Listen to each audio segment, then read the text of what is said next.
이 시간 우리에게 주시는 하나님 말씀은 신약 성경 사도행전 2장 37절에서 47절 말씀입니다. 한 목소리로 함께 읽겠습니다. 그들이 이 말을 듣고 마음에 찔려 베드로와 다른 사도들에게 물어 이르되 형제들아 우리가 어찌할꼬 하거늘 베드로가 이르되 너희가 회개하여 각각 예수 그리스도의 이름으로 세례를 받고 죄 사함을 받으라.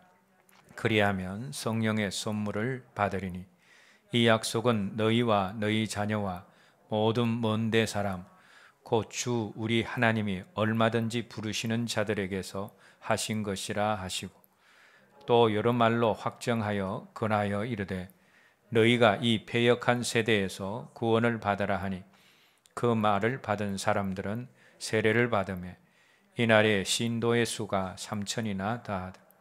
그들이 사도의 가르침을 받아 서로 교제하고 떡을 떼며 오로지 기도하기를 힘쓰니라.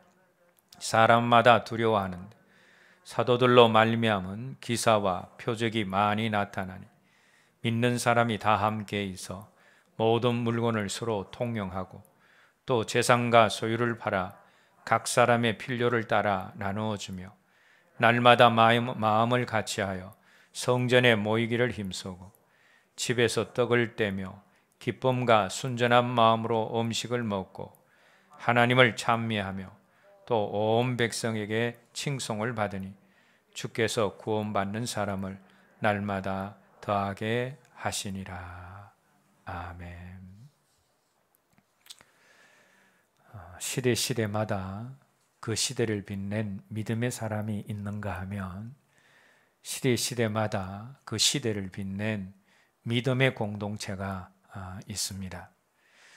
다윗이 이스라엘의 왕이 되었을 때에 그 다윗과 함께한 이스라엘 공동체가 시대를 빛낸 공동체이고 또 히스기야가 왕이 되었을 때에 히스기야 공동체가 그런 공동체이고 또 포로기 이후에 느헤미야 공동체가 그런 공동체 중에 하나입니다.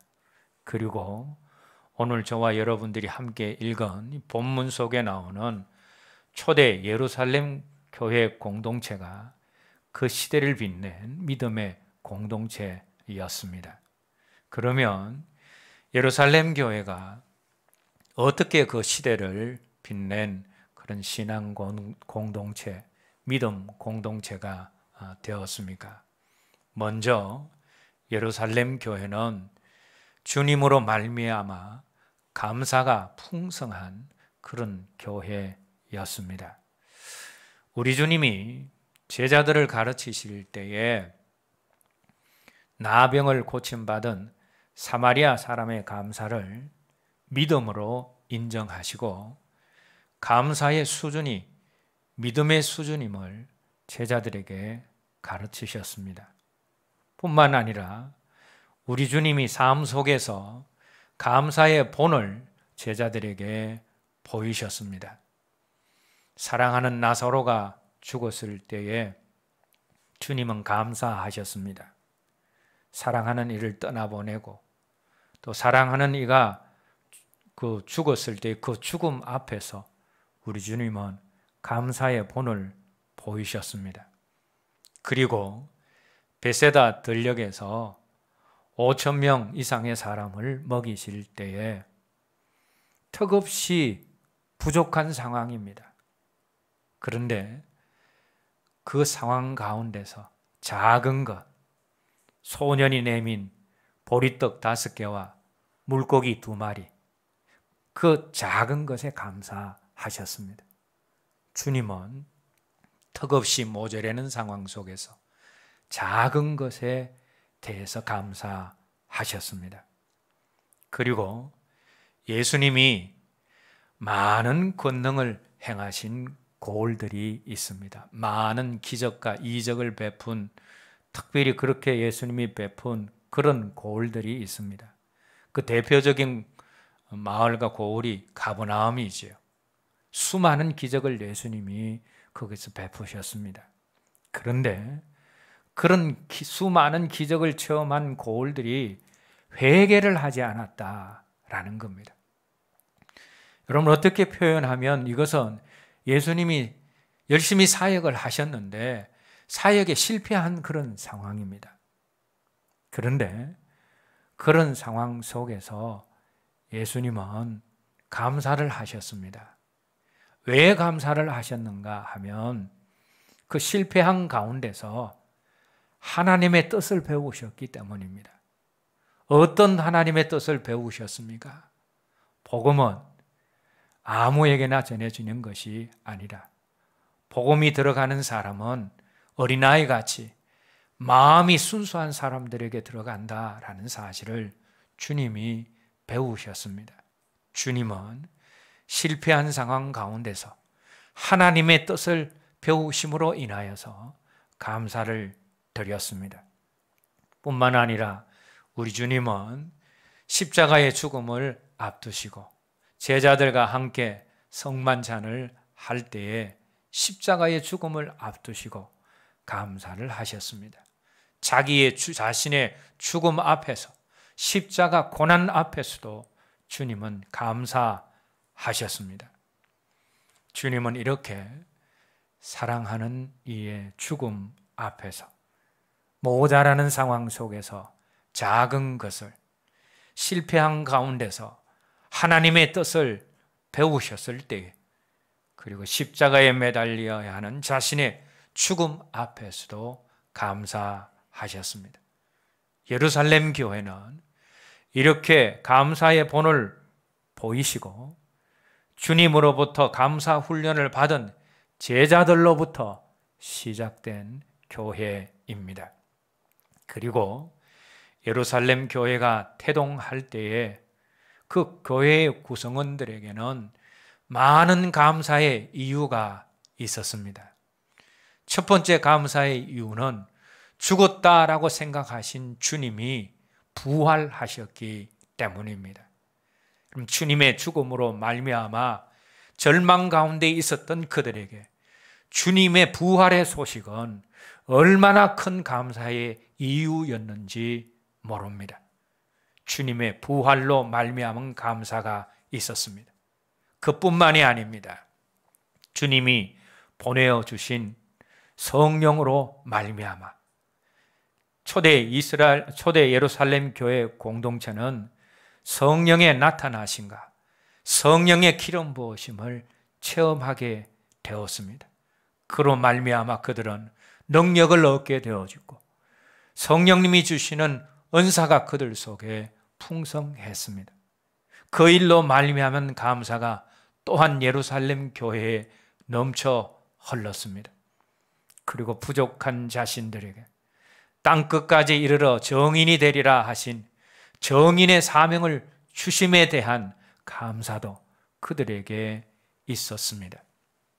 초대 예루살렘 교회 공동체는 주님으로 말미암은 감사의 이유와 감사의 기초가 든든한 감사 공동체였습니다. 그런데 여러분, 이 감사는 하나님이 기뻐하시고 하나님이 가기를 원하시는 모든 자리에 가게 만드는 기초이며 디딤돌입니다. 하나님은 우리가 하나님을 사랑하고 이웃을 사랑하는 사랑의 사람이 되기를 원하십니다. 그리고 맡겨진 일에 생명 다해서 충성하는 충성된 사람이 되기를 원하시며, 뿐만 아니라 우리가 하나님의 말씀을 소중하게 여겨서 그 말씀에 순종하고 복종하는 그런 자리에 가기를 원하십니다. 그런데 주님이 가기를 원하시는 그 자리, 사랑의 자리, 또 충성의 자리, 복종과 순종의 자리는 한두 번 설교 듣는다고 해서 단숨에 갈 수 있는 그런 자리가 아닙니다.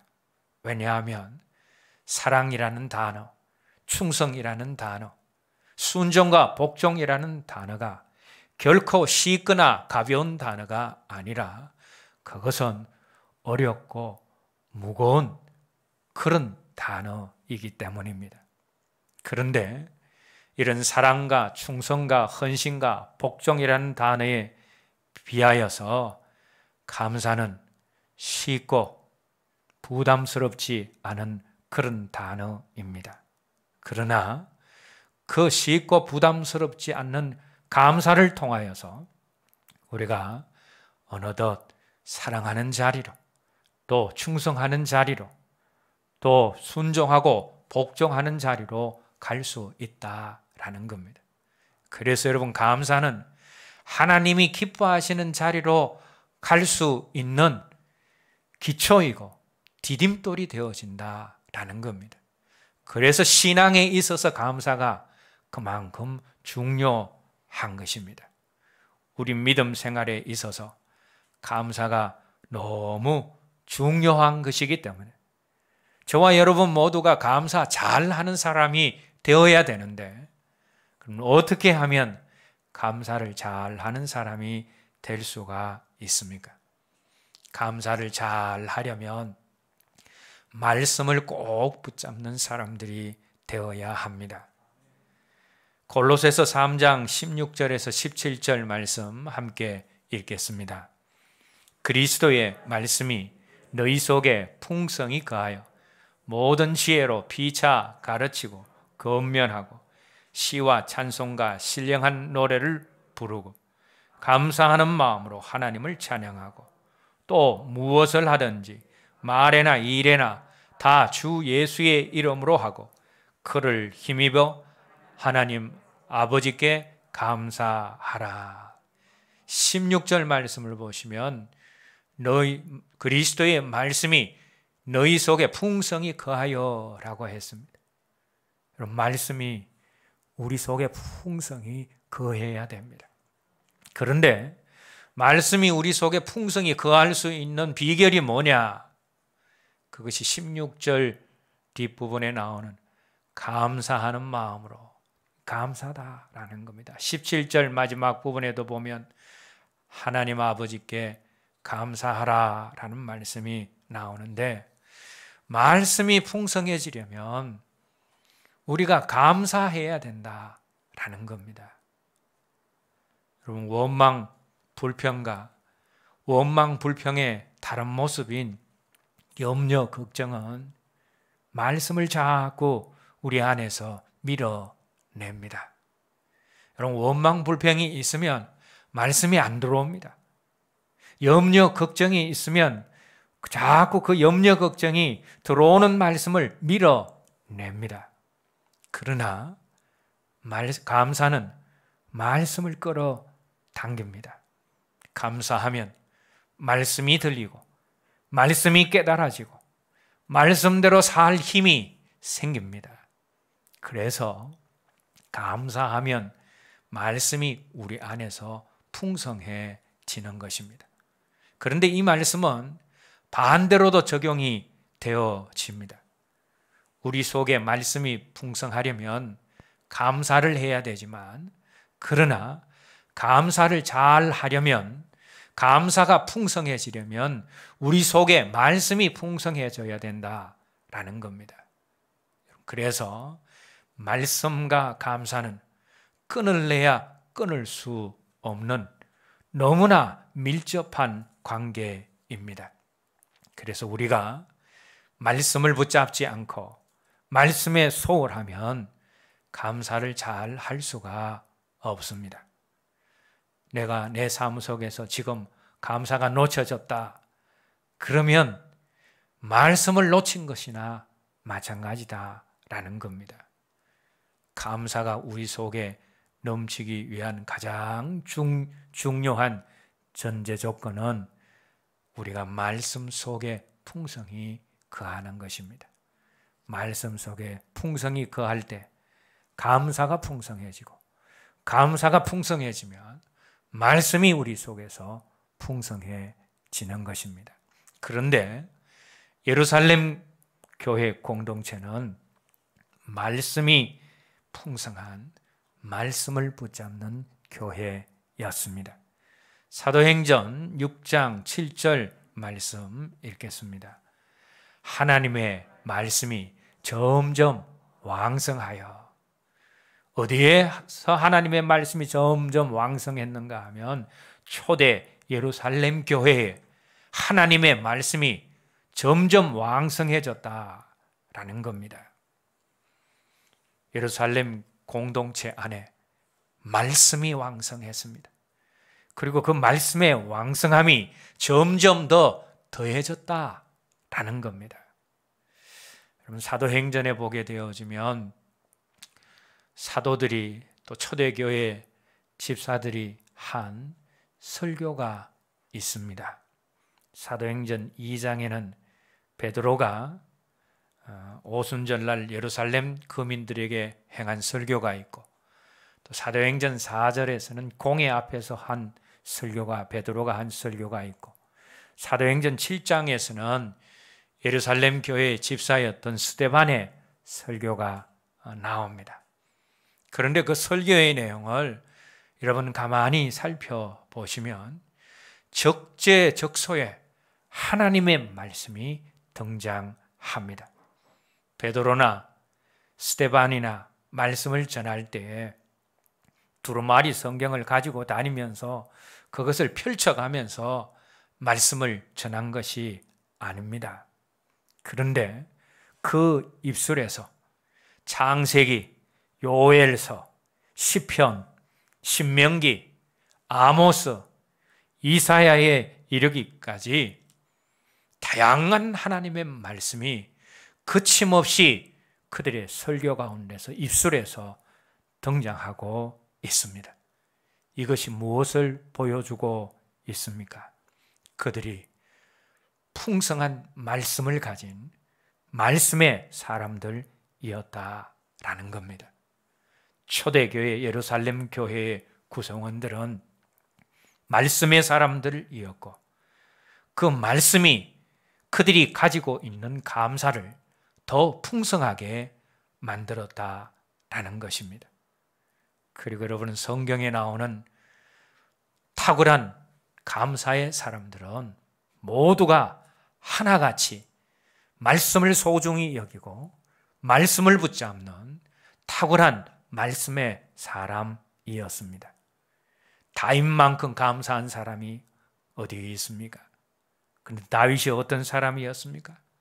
많은 순금보다 하나님의 말씀을 더 사모하고 송이 꿀보다 하나님의 말씀을 더 달다고 고백한 말씀의 사람이 다윗입니다.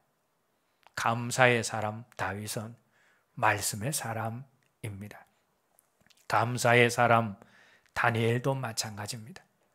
다니엘도 말씀을 가까이 하다 바벨론 포로 기간이 70년이다라는 사실을 발견하고 그 약속의 말씀을 붙잡고 하나님 앞에 그 말씀을 주장하고 기도한 사람입니다.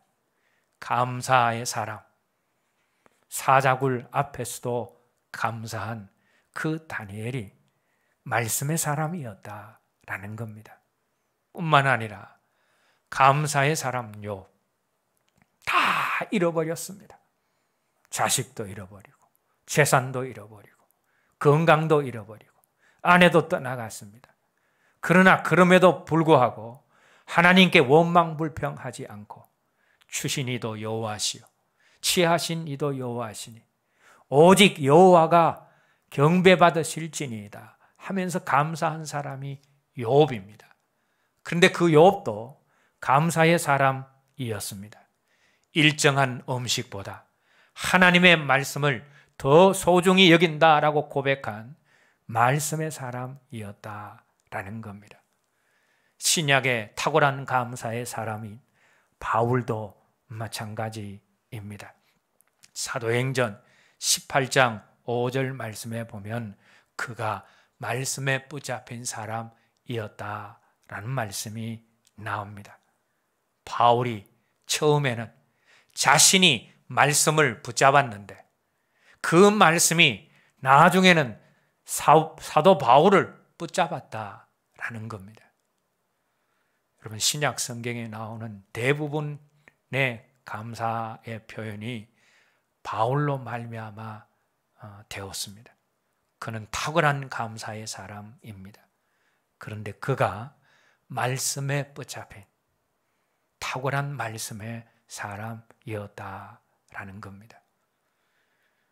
감사가 풍성한 사람, 말씀을 붙잡는 사람이고, 말씀을 붙잡는 사람이 감사를 잘 할 수 있는 사람이 되어집니다.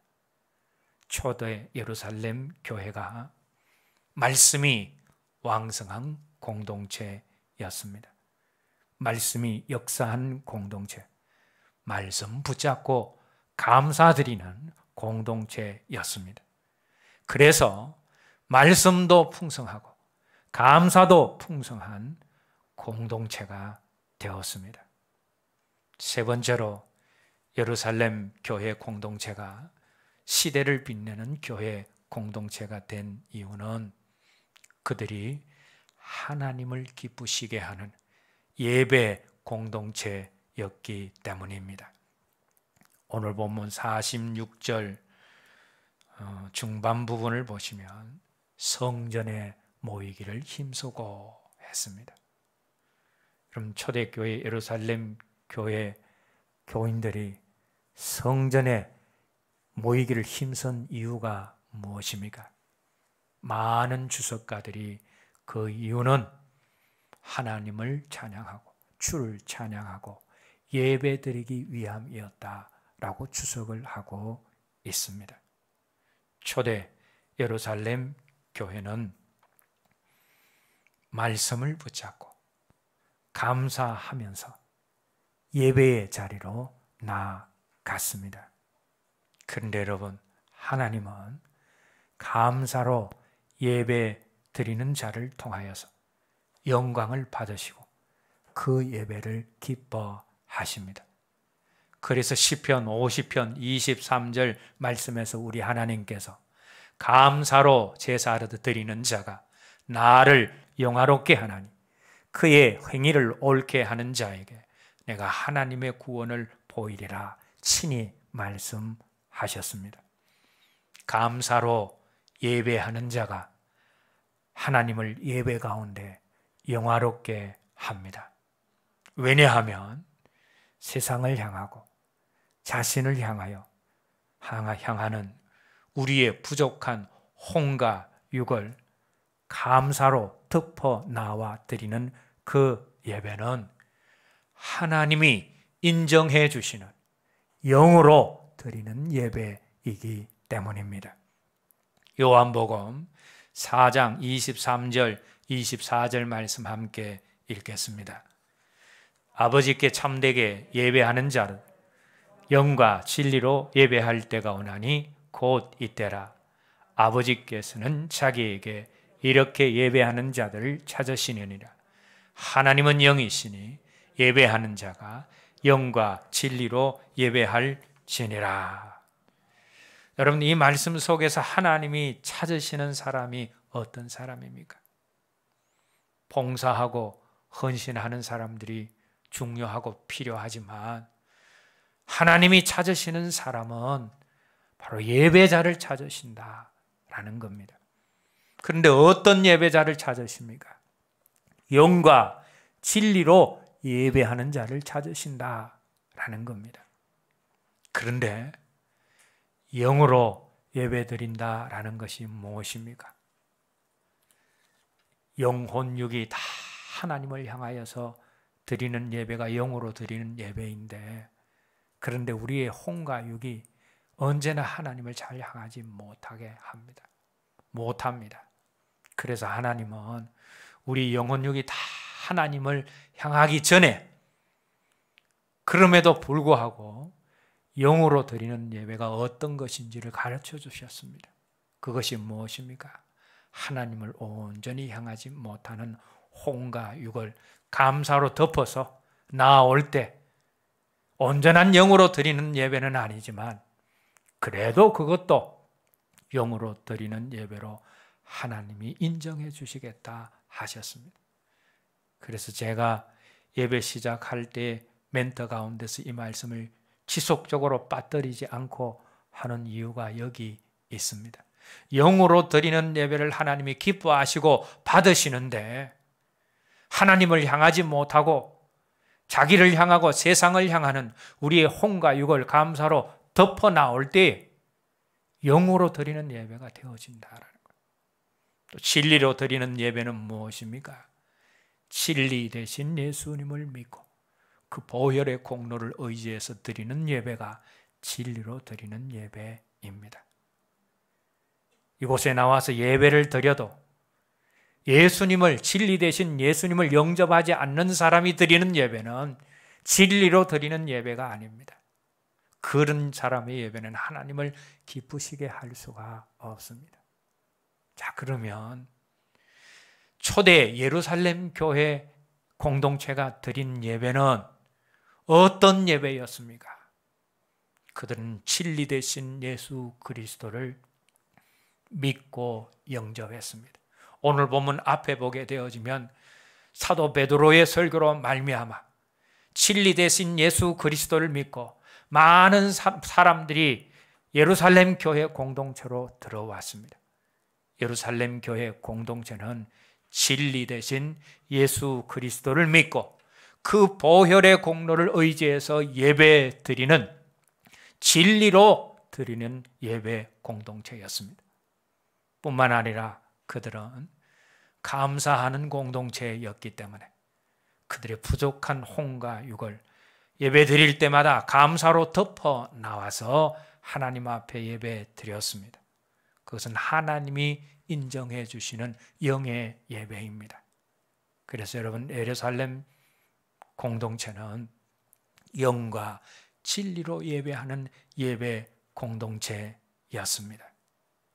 예수님 당시에 성전에서 드려지는 예배는 하나님을 기쁘시게 하지 못했습니다. 많은 종교 지도자들이 성전을 강도의 굴혈로 만들어 버렸습니다. 그곳에서 드려지는 예배는 영과 진리로 드려지는 예배가 아니었습니다. 예배다운 예배가 아니었습니다. 그런데 예루살렘 교회 공동체가 그 성전에서 하나님이 기뻐하시는 영과 진리로 드리는 예배를 회복했습니다. 예루살렘 교회 공동체는 말씀을 붙잡고 감사함으로 하나님을 기쁘시게 하는 예배로 나아가서 하나님을 영화롭게 한 예배 공동체였습니다. 네 번째로 예루살렘 교회 공동체는 교제하는 공동체였습니다. 오늘 본문 42절 말씀 함께 읽겠습니다. 그들이 사도의 가르침을 받아 서로 교제하고. 예루살렘 교회 공동체는 교제 가운데 함께 하나님을 바라보고 함께 성장하고 성숙하게 되는 그런 자리로 가게 되었습니다. 그런데 여러분, 이들이 그냥 교제의 자리로 나아간 것이 아니라 감사를 가지고 말씀을 붙잡고 예배의 자리에 나아가서 하나님 기뻐하시는 예배를 드리면서 교제의 자리로 나아갔다라는 겁니다. 여러분, 이것은 참 중요합니다. 왜냐하면 오늘날 많은 사람들이 감사함 없이 마음의 원망 불평을 가지고 교제로 나아갑니다. 말씀을 붙잡지 않고 세상 조류와 세상 풍조를 붙잡고 교제로 나아갑니다.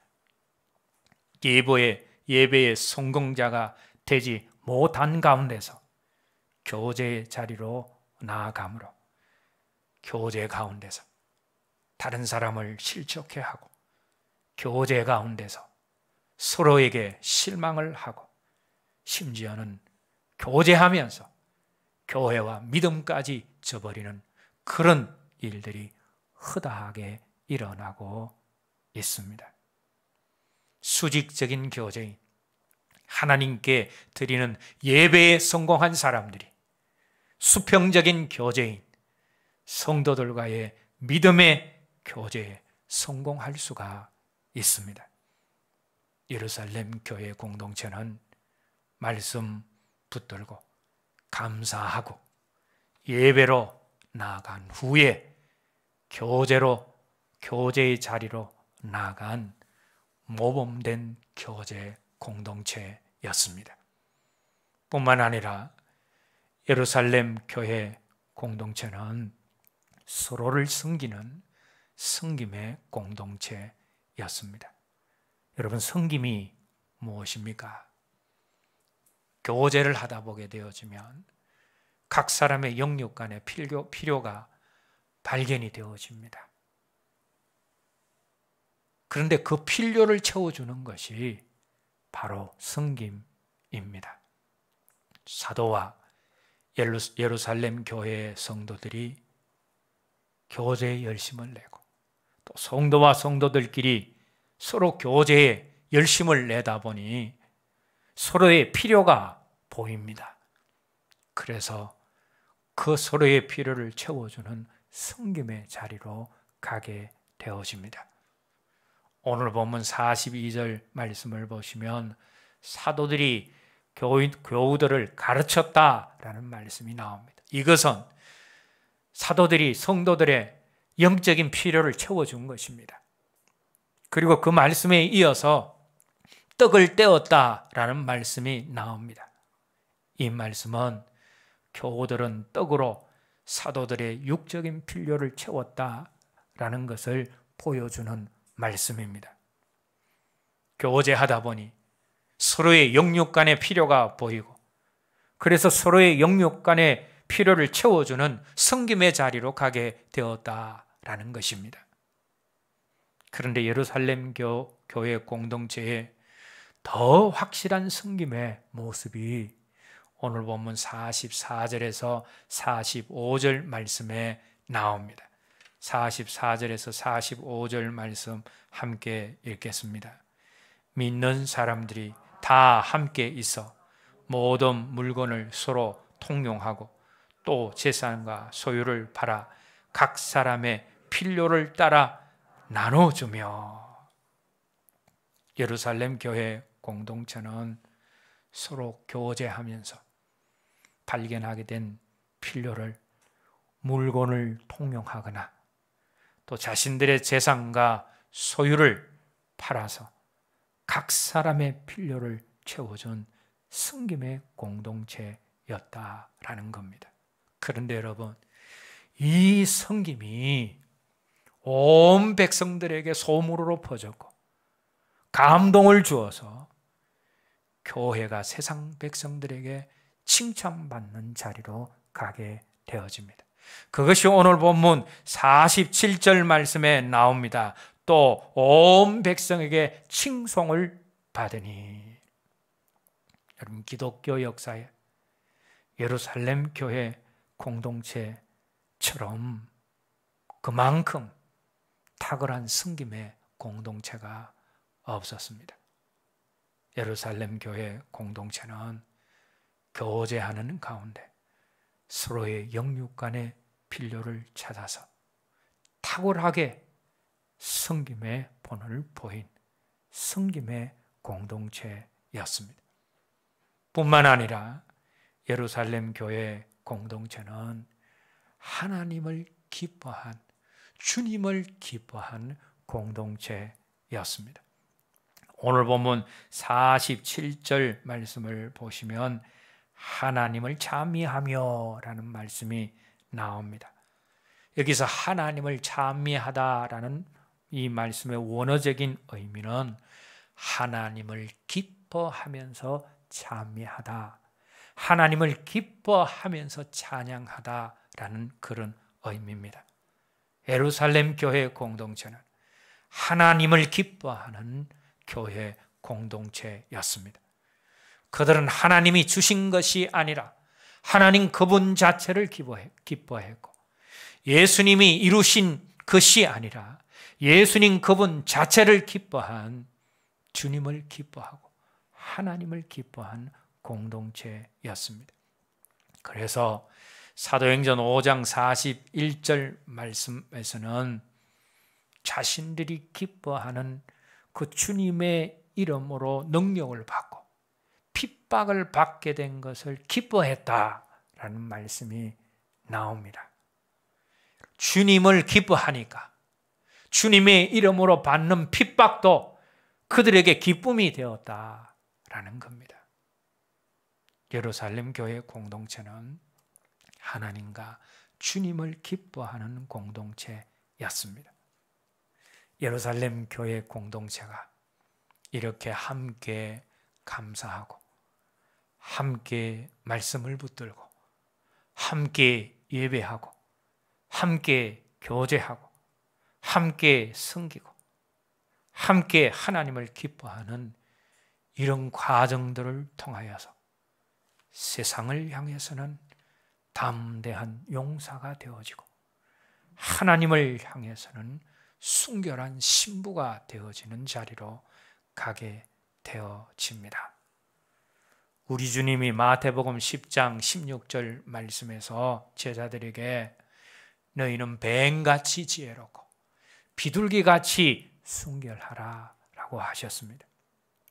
여러분, 여기서 뱀같이 지혜로워라 라는 이 주님의 말씀은 세상에 나가서 세상을 대할 때 담대하고 지혜로워야 한다라는 말씀, 세상을 이기는, 지혜로 이기는 용사들이 되어야 한다라는 말씀입니다. 그리고 비둘기같이 순결하라 라는 말씀은 하나님을 향해서는 비둘기같이 순결한 신부가 되어야 한다라는 겁니다. 그런데 여러분, 오늘날 많은 그리스도인들이 이 말씀을 거꾸로 적용하고 있습니다. 세상에 대해서는 한없이 착하고 순결하게 살려고 합니다.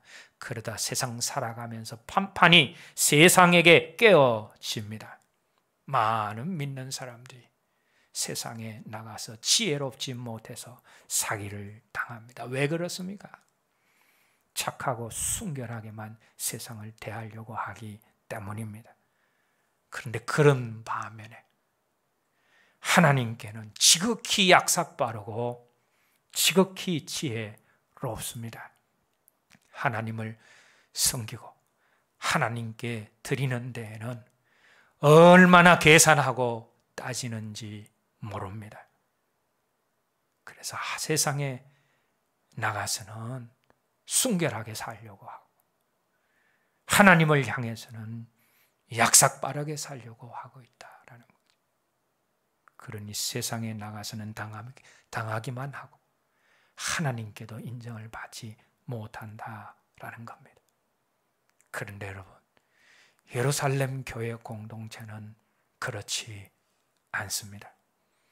자신을 억압하는 세상과 세상의 근인자들을 향하여서 얼마나 당당했는지 모릅니다. 얼마나 지혜로웠는지 모릅니다. 내가 너희의 말을 듣는 것이 하나님의 말씀을 듣는 것보다 옳은가 판단하라. 우리는 보고 들은 것을 말하지 아니할 수 없다면서 세상의 권위자들 앞에서 세상의 핍박 가운데서도 자신들의 뜻을 굽히지 않은 당당한 용사들이 예루살렘 교회 공동체의 구성원들이었습니다. 여러분, 사람의 일생은 세상을 어떻게 보고 세상을 사느냐에 따라서 확실하게 달라집니다. 사람들이, 또 많은 믿는 사람들이 세상을 살면서 괴로워하는 것은 세상에 대한 인식을 잘못하고 있기 때문입니다. 먼저 세상의 성공이 나를 행복하게 해준다 라고 생각합니다. 그런데 여러분, 이 생각이 바로 세상을 쫓아가는 삶을 살게 합니다. 세상에는 내가 추구하는 것이 다 있다라고 생각을 합니다. 그런데 이 생각이 바로 세상을 사랑하게 만들어 버립니다. 세상에 있는 것은 영원한 나의 것이다 라고 생각을 합니다. 그래서 세상에 있는 것을 소유하려고 기를 쓰고 얼마나 힘쓰고 애를 쓰는지 모릅니다. 그런데 성경은 세상에 대해서 그렇게 말씀하고 있지 않습니다. 세상은 심판의 대상이며 정복의 대상이다 라고 말하고 있습니다. 그래서 예수님께서 내가 세상을 이기었노라 라고 말씀하셨고, 사도 요한도 대저 하나님께로 난 자마다 세상을 이기느니라 라고 고백을 하고 있습니다. 히브리서 기자도 믿음의 최고봉에 있는 사람은 세상이 감당하지 못하는 사람들이었다, 그렇게 말씀하고 있습니다.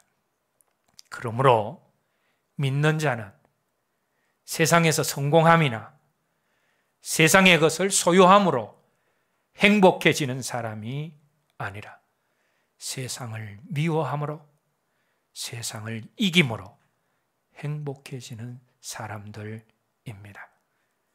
예루살렘 교회 공동체는 세상을 이김으로 행복한 교회 공동체, 세상을 이기는, 그래서 행복한 용사 공동체가 되었습니다.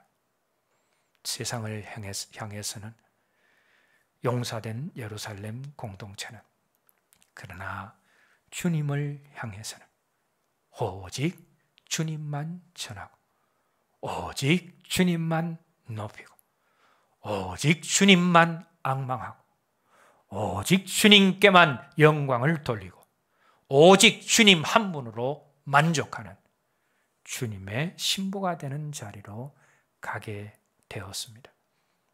그래서 뱀같이 지혜롭고 비둘기같이 순결한 공동체가 된 것입니다.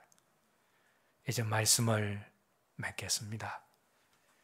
시대마다 시대를 빛낸 믿음의 위인들의 삶 속에, 시대마다 시대를 빛낸 믿음의 공동체 가운데 우리 강대상 앞에 붙여져 있는 이런 삶들이 순환되어지고 있습니다.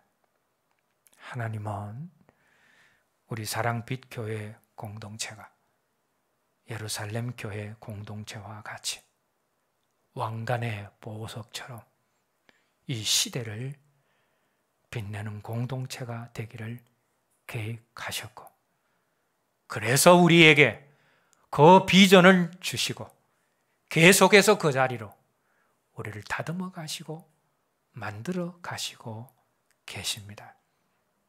그런데 우리 교회 공동체, 감사와 말씀과 예배와 교제와 승김과 하나님을 기뻐하는 삶의 원리와 신부되는 비전과 용사되는 비전을 주시기 전에 먼저 하신 일이 있습니다.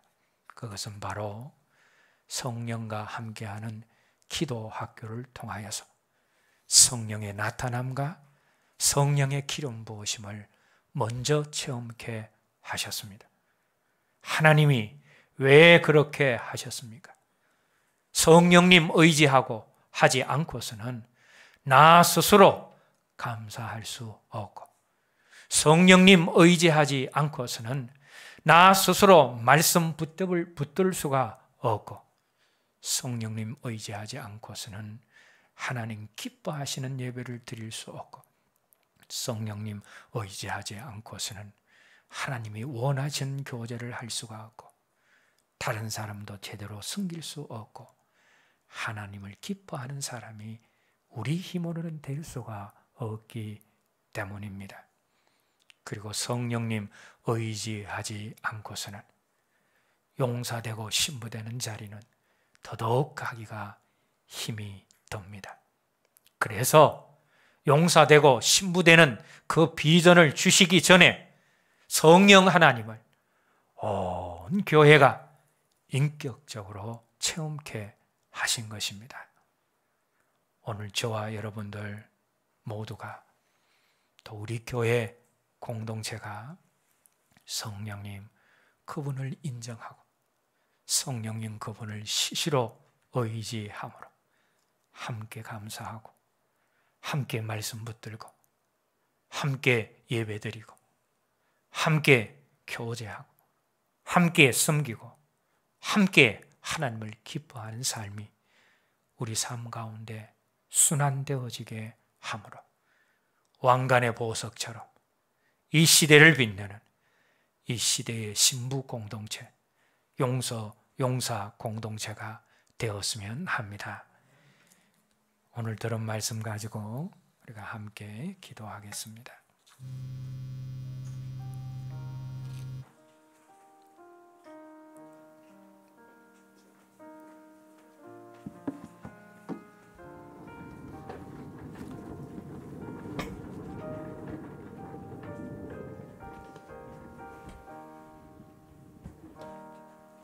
예루살렘 교회 공동체는